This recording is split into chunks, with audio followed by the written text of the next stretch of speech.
皆さんこんにちは、レモタです。皆さんは美術館によく行く人ですか？私はあまり行きません。芸術を鑑賞するよりも家で絵描いてたいなって思ってしまう人間です。人それぞれ趣味は違うので、だから何って話なんですけど、前から美術館に行く人、趣味として頻繁に芸術鑑賞しに行ってる人ってすごいな、かっこいいなって憧れがあったんですね。私もそうなりたいけど、正直興味はあんまりない。どう見ていいかわかんないな、そういう風に思っていました。でもある本に出会って、こうやって芸術を楽しむ方法もあるよと教えてもらいました。しかも今まで自分がやっていたことだったので、自分を肯定してくれたような気がして、とても嬉しかったんです。この芸術を楽しむ方法とは一体何なのか、どういうことなのか、今日はそのお話をしていこうと思います。この動画を見てくださったら、芸術鑑賞において新しい視点を知ることができ、創作者としてもセンスを磨いていくことができます。ぜひ楽しく見ていってください。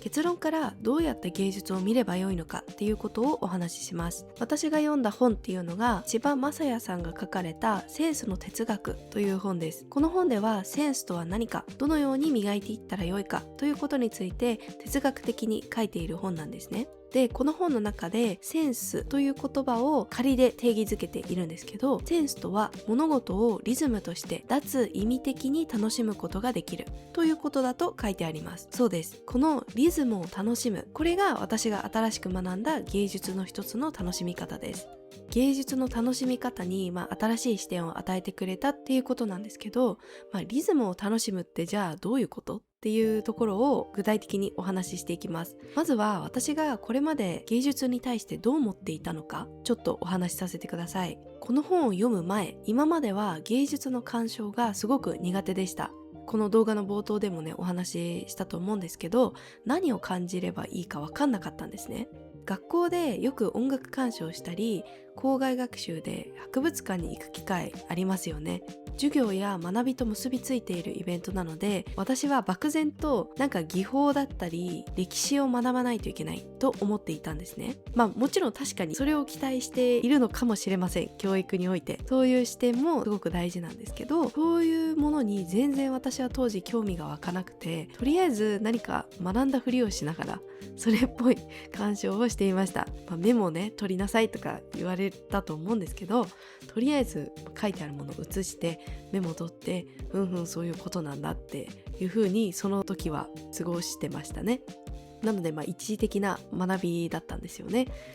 で、中学生とか高校生の校外学習で博物館が一番楽しみですっていう人は、割合的には少ないんじゃないかなと思います。やっぱり一番楽しくて盛り上がるのはお昼ご飯とか、修学旅行だったらお泊まりとかね、みんなで夜遅くまで起きてるのがやっぱり楽しいじゃないですか。そういうものの方がちょっと、私には魅力的に感じました。で、高校卒業するとそういった強制的なイベントはなくなるじゃないですか。大学とかで芸術とか歴史を専門に学ぶ方以外は強制はされませんよね。で、自分で行こうとしない限りは芸術鑑賞はしないんですよね。でも私の友達で美術館が好きでよく行く子が結構周りにいたんですね、何人か。で、その子たちは他のたくさん娯楽がある中で美術館に行くことを選んで行ってたわけですよね。で、私も興味本位で一緒についていったことがあったんですけど、その友人に比べるとおそらくあまり充実した時間ではないように感じたんですよね。どうやって見たらいいんだろうとか、みんなはどうやって見てるんだろうって思いながら時間を過ごしたのを覚えています。何をどう感じてどう考えればいいかわからない。本当であれば、画家について、その描いていた意図について、時代背景や絵画の意味について学んで考えながら鑑賞することが正しいんだろうなっていうふうに思ってたんですよね。でもそういったことに興味が湧かないんですよ。友人には美術館に足を運ぶ人がいる中で、私はそこに興味がないっていうことは、私は友人に比べてアートとか芸術の人間ではないのかもしれないなっていうふうに考えていました。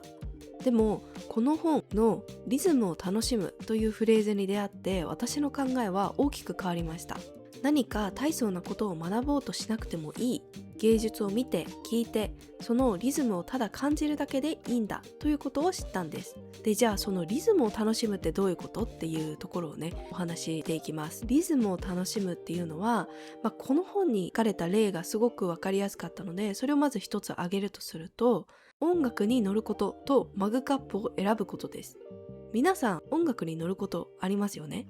で、お店に入って雑貨屋さんに入って、このマグカップなんかいいなって思うことあるじゃないですか。その音楽を聴いてその音楽に乗る感覚、そして雑貨店で自分の好きな雰囲気のマグカップを見つけた時のその感覚、これを一緒のものとして見るんですね。リアルに想像してみてほしいんですけど、この2つに共通するのって理由より先に感覚で感じていることなんですよね。なんでその曲が好きなのかとか、なんでそのマグカップが好きなのか。350ミリ入って手がすごく丸くなっていて、それが自分の手にフィットしていて、この柄も私の好奇心をくすぐるような柄をしているから、私はこのマグカップが好きなんです。で、もしかしたら言語化することは可能だと思うんですけど、でも言語化するよりももう感覚で感じちゃった方が早いじゃないですか。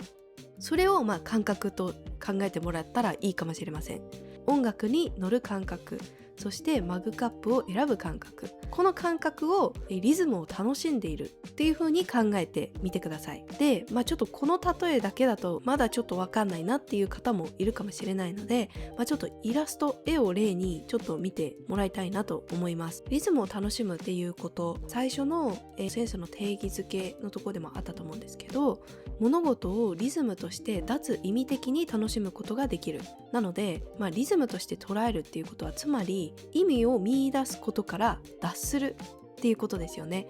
で、それを踏まえてちょっとこちらのイラストを見てほしいんですけど、これを例えば意味を楽しんで見た場合、どういう風に見るか。なんでこの子は暗い顔をしているんだろう。髪をつかまれているのには何か意味があるのかな。体が透けているのは幽霊なのかな。実在しないものにとらわれている悲しさを表現しているんじゃないかな。そんな風にこのイラストを見て考えると思います。じゃあ、対して意味を捉えることから脱してリズムを楽しむ見方をした場合、どういう風に感じるか。女の子が緑の上に座り込んでいるな、髪をつかまれているな、両端の人間は少し体が透けているようだな、女の子の髪の色は白くて発光感があるな、背景の草はいろんな色が混ざって描かれているな、緑もあれば黄色に近いくらい明るい色もあって、それぞれが真横に伸びるように描かれているんだな、こういうことを感じると思うんですね。さっきの意味を楽しむ方に比べると全然深掘ってないこと分かりますか？ただ、こうなってるな、こうなってるなっていう風に考えるだけなんですよね。これがリズムを楽しむことだと思います。で、私このリズムを楽しむっていうフレーズを聞いた時に、私これ実はやってたなって思ったんですね。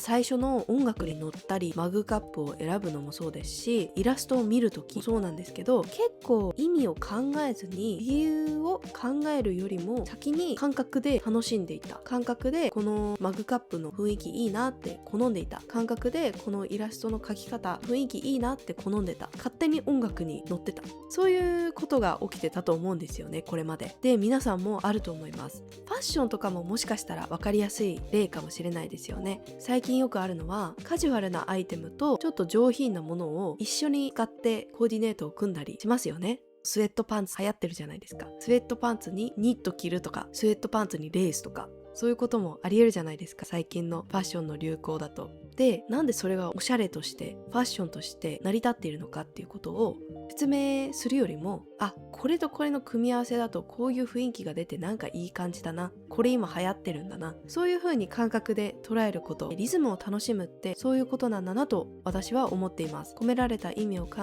えずに、音楽であればメロディーの音の移り変わりだったり、比較的なもので言えば、イラスト、雑貨、ファッションなど視線の移動に伴って形や色、線の向き、凹凸などを感じる、そういうことがリズムを楽しむっていうことなんだなと思います。で、私は今まで意味を考えられる人、意味を楽しめる人が芸術では強者だと思ってました。そういう人しか芸術な人ではないのかなって思ってしまっていたんですね。でも今は見たままの感覚を楽しむだけでも十分立派な鑑賞なんだっていう風に思えるようになりました。それでいいなら私もできるし、私も芸術アートが好きだと言えるようになりました。で、この視点、芸術鑑賞だけでなくて創作においてもすごく役立つ視点なんですね。作品を見るとき、作るときってどうしても意味を探してしまうことがあります。もちろん意味がこもっている方が見た人は共感できる可能性が高いのも事実です。だけど意味を込めなければ、メッセージを込めなければ立派な作品ではないということは全くないんです。意味を込めて書く書き方があるように、感覚で書く書き方もあるんです。もしかしたら多くの人はもうすでにやっている可能性もありますよね。音楽に乗るのなんてもうみんながやってることじゃないですか。音楽に乗らない人を探す方が難しいじゃないですか。お絵描きの観点から言うと、ただただ意味なく線の動きやコントラスト、色の調和を楽しみながら描く。ここにこの色が来るとなんかいいよね。ここに余白を作るとなんかいいよね。この人物の右目は色を変えた方がなんか面白そうだな。簡単には説明できないような意味を持たせないで描くんです。そしてそういう描き方もありなんだというか、十分立派な創作だ、そう考えます。そう思うと創作の幅がすごく広がりませんか？これがすごく私的には感動して、私の考えを改めるものでしたし、ぜひ皆さんに知ってほしいと思った内容でした。この本に書かれているセンスは物事をリズムとして捉えるよっていうことは、この本の一部に過ぎません。もちろん前提にはなる内容なんですけど、この本ではもっといろんな角度から芸術やセンスについて書かれています。すごく抽象的で哲学的な内容なので、決して簡単に読めるものではないかなと私は感じました。理解に時間はかかると思います。でも私たちが感覚的にやっていることを細かく丁寧に言語化されていて、すごく納得と共感発見のオンパレードでした。センス、哲学というワードに惹かれる人、深く考えることが好きな人はもうぜひ読んでみてほしいです。私はすごく大好きでおすすめしたい一冊です。ということで今回は私が最近学んだ芸術の楽しみ方についてお話ししました。いかがだったでしょうか？皆さんは絵や音楽を鑑賞するとき、もしくは創作をするとき、何を考えていますか？ぜひコメント欄で教えてください。この本を読んでリズムを楽しむっていうことは分かった。でもそれを実際に創作に生かすにはどうやったらいいのかうまくイメージできないなと思う人もいるかもしれません。そんな方はぜひこの動画を視聴してみてください。これは私がリズムを楽しむことを意識して描いたイラストのメイキング動画です。特に意味はないけど、なんとなくいい感じっていうものを言語化している動画になっています。他にも私はお絵かきを楽しむ過程で感じたことや考えたことを発信していて、深い思考やメンタルヘルス、自然に関心があります。チャンネル登録者数がもうすぐで1万人に到達するので、応援していただけたらとても励みになります。X と Instagram のアカウントもあるので、ぜひ覗いてみてください。それでは次の動画でお会いしましょう。バイバーイ。